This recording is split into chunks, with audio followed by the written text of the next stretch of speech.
मेरे ख्याल में हम हमेशा से कहते आ रहे हैं कि जो बीजेपी की जो पॉलिटिक्स है to fiddle with the faith, उसको जितना वो दूर रखे धर्म मजहबी जगहों से और जितनी भी इंटरफेरेंस कम हो वो बेहतर है। और इस तरीके में जो वक्त चेयरपर्सन है वो कहीं ना कहीं कंटिन्यूसली अपने पावर्स को, अपनी प्रेजेंस को, इन्फ्लुएंस को ओवर स्टेप कर रही है, खासकर मुसलमानों के जो वक्फ के इश्यूज है। जब हमने वक्फ अमेंडमेंट बिल के खिलाफ उस वक्त मुजाहरे किए वो इसी वजह पे था कि ऐसे वाक़े ना हो। और हम सभी लोगों की तरफ से हुकूमत से भी अपील करते हैं कि वक्फ एक मुसलमानों का मुद्दा है, इसके इंस्टीट्यूशंस हमारे हैं और इसकी सरपरस्ती हमारे रिलीजियस रहनुमा ही करनी चाहिए। शुक्रिया। तो उन पे लगेगा और उन पे लगना चाहिए। She is responsible for provoking people. जिस तरह से ये कल हुआ है और उसके बाद बवाल मच गया है, तनवीर सादिक ने तो कहा है कि ये इस्लाम के खिलाफ है जो वहाँ पे लगाया गया था, बुत परस्ती इस्लाम में अलाउ नहीं है। लेकिन दरख्शान अंद्राबी है, आपकी जो पार्टी की लीडर है और वक्फ बोर्ड की चेयरपर्सन है, वो कहती है कि मैं हंगर स्ट्राइक पर बैठूंगी। क्या लगता है आपको इस इशू पे, आपकी क्या टेक? सबसे पहले इस घटना को मैं कंडम करता हूँ और इसकी निंदा करता हूँ। जिस प्रकार से कल दरगाह में कुछ मैं कहूँगा कि एंटी नेशनल मानसिकता के लोगों ने नेशनल एम्बलम को तोड़ने की कोशिश की है, ये एक नीच सोच की एक हरकत है। जिस प्रकार से उन लोगों ने पर्टिकुलरली निशाना बनाया नेशनल एम्बलम को, मैं स्पष्ट करना चाहता हूं कि नेशनल एम्बलम जो है वो भारतीय सॉवरेंटी, इंटीग्रिटी और यूनिटी का एक प्रतीक है।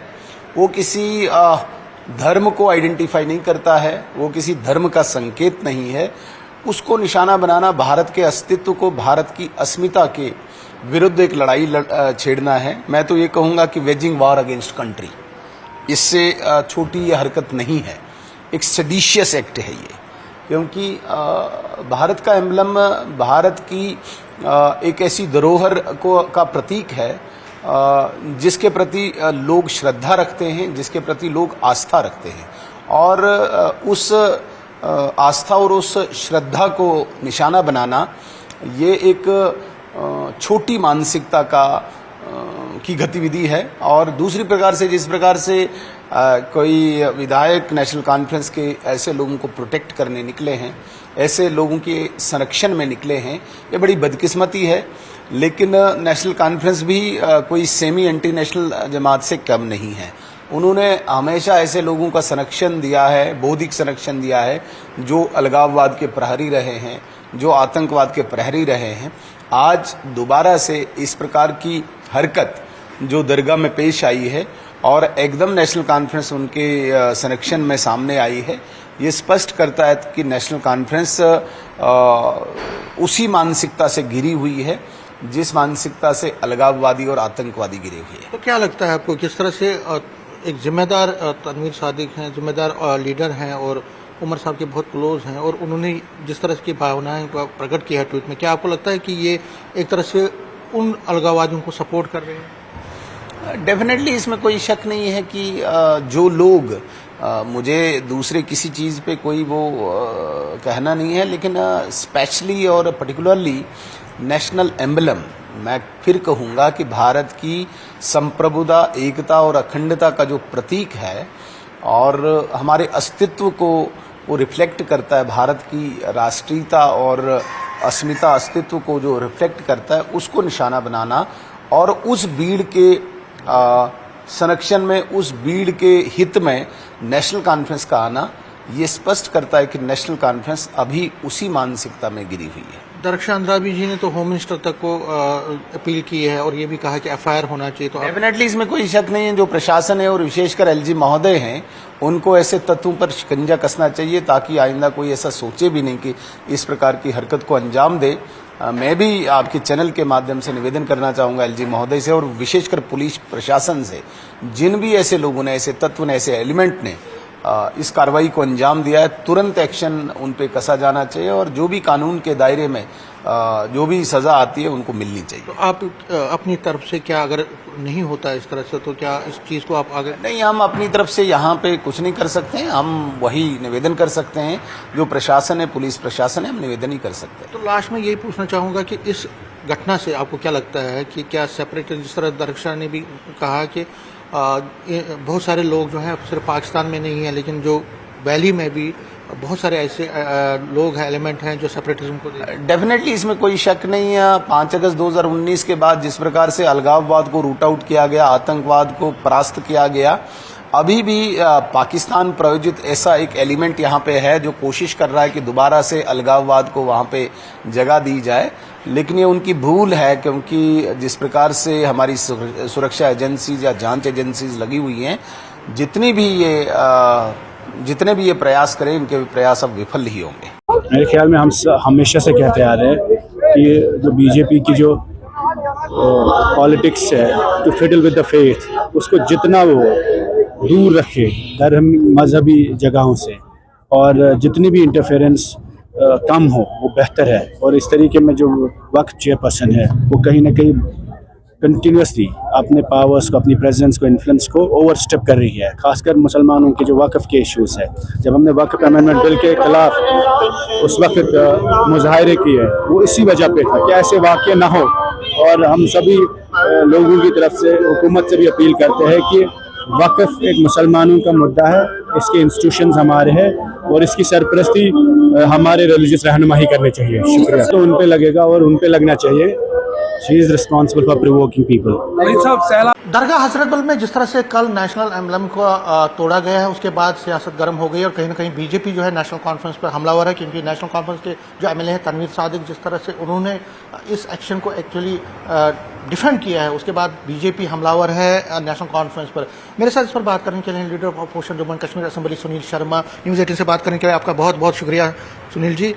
जिस तरह से ये कल हुआ है और उसके बाद बवाल मच गया है, तनवीर सादिक ने तो कहा है कि ये इस्लाम के ख़िलाफ़ है जो वहाँ पे लगाया गया था, बुत परस्ती इस्लाम में अलाउ नहीं है। लेकिन दरख्शान अंद्राबी है, आपकी जो पार्टी की लीडर है और वक्फ बोर्ड की चेयरपर्सन है, वो कहती है कि मैं हंगर स्ट्राइक पर बैठूंगी। क्या लगता है आपको इस इशू पे, आपकी क्या टेक? सबसे पहले इस घटना को मैं कंडम करता हूँ और इसकी निंदा करता हूँ। जिस प्रकार से कल दरगाह में कुछ मैं कहूँगा कि एंटी नेशनल मानसिकता के लोगों ने नेशनल एम्बलम को तोड़ने की कोशिश की है, ये एक नीच सोच की एक हरकत है। जिस प्रकार से उन लोगों ने पर्टिकुलरली निशाना बनाया नेशनल एम्बलम को, मैं स्पष्ट करना चाहता हूं कि नेशनल एम्बलम जो है वो भारतीय सॉवरेंटी, इंटीग्रिटी और यूनिटी का एक प्रतीक है। वो किसी धर्म को आइडेंटिफाई नहीं करता है, वो किसी धर्म का संकेत नहीं है। उसको निशाना बनाना भारत के अस्तित्व को, भारत की अस्मिता के विरुद्ध एक लड़ाई छेड़ना है। मैं तो ये कहूँगा कि वेजिंग वार अगेंस्ट कंट्री, इससे छोटी ये हरकत नहीं है, एक सेडिशियस एक्ट है ये।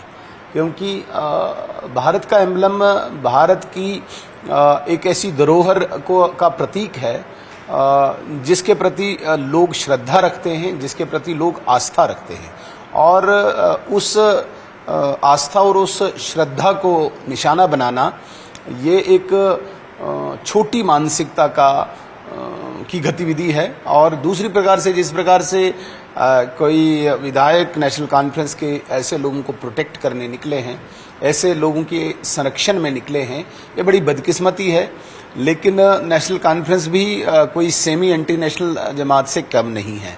उन्होंने हमेशा ऐसे लोगों का संरक्षण दिया है, बौद्धिक संरक्षण दिया है, जो अलगाववाद के प्रहरी रहे हैं, जो आतंकवाद के प्रहरी रहे हैं।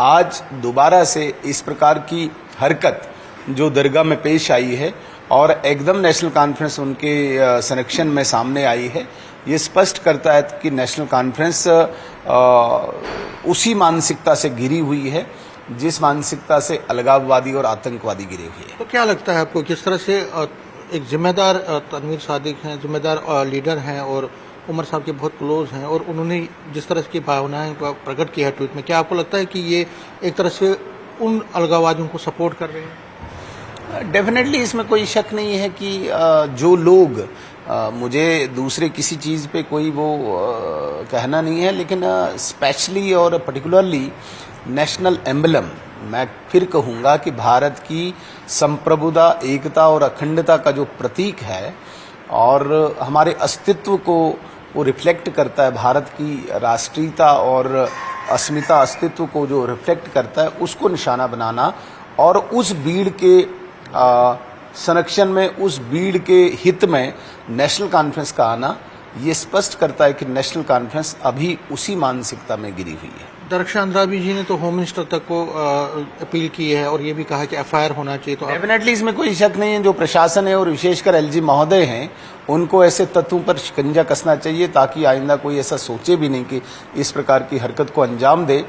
मैं भी आपके चैनल के माध्यम से निवेदन करना चाहूंगा एलजी महोदय से और विशेषकर पुलिस प्रशासन से, जिन भी ऐसे लोगों ने, ऐसे तत्व ने, ऐसे एलिमेंट ने इस कार्रवाई को अंजाम दिया है, तुरंत एक्शन उन पे कसा जाना चाहिए और जो भी कानून के दायरे में जो भी सजा आती है उनको मिलनी चाहिए। तो आप अपनी तरफ से क्या, अगर नहीं होता इस तरह से, तो क्या इस चीज को आप आगे? नहीं, हम अपनी तरफ से यहाँ पे कुछ नहीं कर सकते हैं, हम वही निवेदन कर सकते हैं जो प्रशासन है, पुलिस प्रशासन है, हम निवेदन ही कर सकते हैं। तो लास्ट में यही पूछना चाहूंगा कि इस घटना से आपको क्या लगता है कि क्या सेपरेट, जिस तरह दरख्शान ने भी कहा कि बहुत सारे लोग जो हैं सिर्फ पाकिस्तान में नहीं है लेकिन जो वैली में भी बहुत सारे ऐसे लोग हैं, एलिमेंट हैं जो सेपरेटिज्म को डेफिनेटली इसमें कोई शक नहीं है। 5 अगस्त 2019 के बाद जिस प्रकार से अलगाववाद को रूट आउट किया गया, आतंकवाद को परास्त किया गया, अभी भी पाकिस्तान प्रायोजित ऐसा एक एलिमेंट यहाँ पे है जो कोशिश कर रहा है कि दोबारा से अलगाववाद को वहाँ पे जगह दी जाए,